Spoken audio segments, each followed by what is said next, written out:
পাকিস্তান যুদ্ধৰ শেহতীয়া খবৰ আমি আপোনালোকক জনাই আছো। তাৰ মাজতে নতুন খবৰ আহি পৰিছে। প্ৰধানমন্ত্ৰী নৰেন্দ্ৰ মোদী বৈঠকত বহিছিল সেনা প্ৰধান উপেন্দ্ৰ দ্বিবেদীৰ সৈতে। উপেন্দ্ৰ দ্বিবেদীৰ সৈতে বৈঠকত বহাৰ পিছত এই বৈঠকত আন গুৰুত্বপূৰ্ণ সিদ্ধান্ত গ্ৰহণ কৰিছে বুলি তথ্য আহি পৰিছে। লক্ষণীয় বিষয়টো হৈছে যে প্ৰধানমন্ত্ৰীগৰাকীৰ সৈতে সেনা প্ৰধানৰ যি বৈঠক হৈছিল সেই বৈঠক ইতিমধ্যে অন্ত পৰিছে। উপেন্দ্ৰ দ্বিবেদীৰ সৈতে যি বৈঠক হৈছিল সেই বৈঠকত নতুন সিদ্ধান্ত গ্ৰহণ কৰিছে। আজি নিশাৰ ভাগত ভাৰতে পাকিস্তানত আৰু ভয়ংকৰ আক্ৰমণ সংঘটিত কৰিব পাৰে এনে ধৰণৰ সম্ভাৱনা শেহতীয়াভাৱে আহি পৰিছে। আমি প্ৰতিটো তথ্য আপোনালোকক জনাবলৈ চেষ্টা কৰিছোঁ। ভাৰত পাকিস্তান যুদ্ধৰ শেহতীয়া প্ৰতিটো আপডেট আমি আপোনালোকক জনাবলৈ চেষ্টা কৰিছোঁ। উল্লেখ কৰিব বিচাৰিছোঁ যে ভাৰতৰ শেহতীয়াভাৱে যি আক্ৰমণ পাকিস্তানৰ ওপৰত সেই আক্ৰমণ অব্যাহত আছে। সেই আক্ৰমণ কেনেদৰে চলিছে সেই সন্দৰ্ভত সকলোৱে গম পাইছে, কিন্তু তাৰ মাজতে উল্লেখ কৰিব বিচাৰিছোঁ সেনা প্ৰধানৰ সৈতে এই বৈঠকখনে কেইবাটাও তাৎপৰ্য বহন কৰিছে। লক্ষণীয় বিষয়টো হৈছে যে শেহতীয়াভাৱে ভাৰতে পাকিস্তানৰ বিভিন্ন প্ৰান্তত ৰাৱালপিণ্ডি ষ্টেডিয়ামেই হওক বা আন কেইবাটাও প্ৰান্তত পাকিস্তানৰ ইতিমধ্যে বহু অঞ্চলত ভাৰতে কেনেদৰে বাছি বাছি আক্ৰমণ কৰিছে সকলোৱে দেখিছে। ভাৰতৰ 15খন চহৰত পাকিস্তানে আক্ৰমণৰ লক্ষ্য কৰি লৈছিল, কিন্তু ভাৰতৰ S-400 সুদৰ্শন চক্ৰই কেনেদৰে প্ৰতিৰোধ কৰিলে। উল্লেখ হৈছে পাকিস্তানৰ এয়াৰ ডিফেন্স চিষ্টেম ভাৰতে উৰুৱাই দিছে আজিৰ দিনটোত। তেনেকুৱা এটা পৰিস্থিতিত নিশাৰ ভাগলৈ ভাৰতে ভয়ংকৰ প্ৰতিশোধ ল'ব পাৰে। আজি নিশাৰ ভিতৰত প্ৰতিশোধ লোৱাৰ সম্ভাৱনা আহি পৰিছে। গতিকে এই মুহূৰ্তত দেশবাসীৰ বাবে আটাইতকৈ গুৰুত্বপূৰ্ণ বিষয়টো হৈছে যে যিটো সময়ত পাঞ্জাবৰ এখন জিলাত শেহতীয়াভাৱে আৰম্ভ কৰিছে নতুন তৎপৰতা। নিশা 9 বজাৰ পৰা পুৱা 5 বজালৈকে বাহিৰৰ লাইট অফ কৰি ৰাখিব লাগিব, অন্ধকাৰত থাকিব, এনেধৰণৰ শেহতীয়া স্থিতি গ্ৰহণ কৰিছে। সেই সন্দৰ্ভত আমি আপোনালোকক জনাবলৈ চেষ্টা কৰিছোঁ। ইতিমধ্যে পাঞ্জাবত সেই সিদ্ধান্ত লৈছে। লগতে উল্লেখ কৰিব বিচাৰিছোঁ এই মুহূৰ্তত যে শেহতীয়াভাৱে মক ড্ৰিল হ'ল। এই মক ড্ৰিলৰ পৰৱৰ্তী সময়ত কেনেদৰে চাইৰেনৰ শব্দত কি কৰিব লাগিব সকলোৱে অনুভৱ কৰিব পাৰিছে। আৰু তাৰ মাজতে উল্লেখ কৰিছোঁ যে সেনা প্ৰধানৰ সৈতে প্ৰধানমন্ত্ৰী নৰেন্দ্ৰ মোদীৰ যি বৈঠক অনুষ্ঠিত হ'ল, নতুন দিল্লীত যি বৈঠক অনুষ্ঠিত হ'ল, মাত্ৰ কেইটামান মুহূৰ্তৰ পূৰ্বে বৈঠক শেষ হৈছে। সেই বৈঠকতে ডাঙৰ সিদ্ধান্ত লৈছে। হয়তো আৰু মাত্ৰ কেইটামান মুহূৰ্তৰ পিছতেই ভাৰতে ভয়ংকৰ পুতক তুলিব।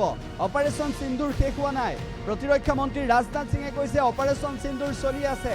100ৰো অধিক সন্ত্ৰাসবাদী নিহত হৈছে বুলি তথ্য দিছে প্ৰতিৰক্ষা মন্ত্ৰী ৰাজনাথ সিঙে। এই সন্দৰ্ভত তথ্য দিছে।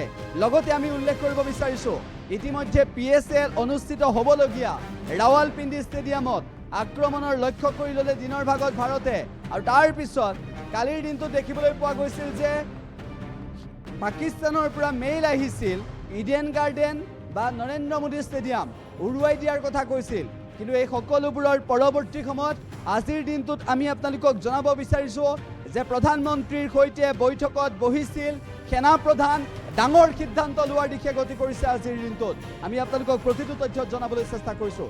লগতে আমি উল্লেখ কৰিব বিচাৰিছোঁ এই মুহূৰ্তত শেহতীয়াভাৱে যি পৰিস্থিতি বিৰাজ কৰিছে সেই পৰিস্থিতিৰ সমান্তৰালভাৱে আমি এইটোও উল্লেখ কৰিব বিচাৰিছোঁ যে ভাৰতে শেহতীয়াভাৱে পাকিস্তানৰ ওপৰত যেনেদৰে আক্ৰমণ অব্যাহত ৰাখিছে, কেনেদৰে আক্ৰমণ চলাই আছে ভাৰতে পাকিস্তানৰ ওপৰত প্ৰতি মুহূৰ্তত এতিয়া চাপৰ সৃষ্টি কৰিছে।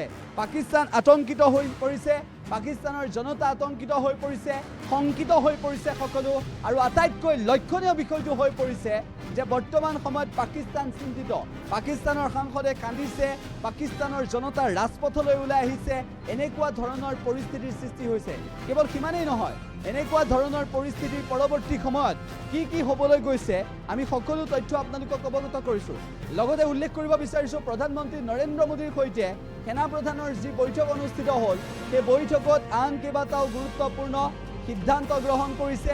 গতিকে নিশাৰ ভাগত আজি এনেকুৱা ধৰণৰ খবৰ অহাৰ সম্ভাৱনা আছে। অপাৰেশ্যন সিন্দুৰৰ পৰৱৰ্তী পৰ্যায় আজি চলিব পাৰে, এনেধৰণৰ সম্ভাৱনা আজিৰ দিনটোত আহি পৰিছে। লগতে আমি উল্লেখ কৰিব বিচাৰিছোঁ এই মুহূৰ্তত শেহতীয়াভাৱে আমি এটা কথা স্পষ্ট কৰিছোঁ যে পাকিস্তান এতিয়া শংকিত। পাকিস্তান চৰকাৰ এতিয়া ভয়ত কম্পমান। পাকিস্তানে জানে পাকিস্তানৰ শক্তি নাই বুলি, ভাৰতে সেয়া প্ৰমাণ কৰি দেখুৱাইছে।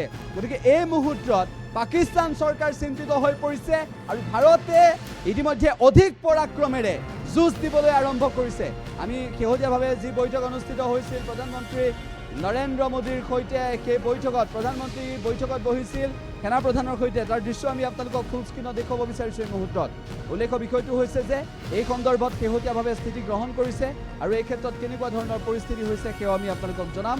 উল্লেখ্য বিষয়টো ৰাতিৰ ভাগত কেনেকুৱা পৰিস্থিতি আহে বা নিশাৰ ভাগত কেনে ধৰণৰ আজি কিবা খবৰ আহে সেই সন্দৰ্ভতো জনাম। কিন্তু পাকিস্তানে নিৰ্বিচাৰভাৱে নিৰীহ লোকৰ ওপৰত গুলী চলাবলৈ যদি সাহস কৰে তেনেহ'লে ভাৰতীয় সেনা জোৱানে উচিত প্ৰত্যুত্তৰ দিব।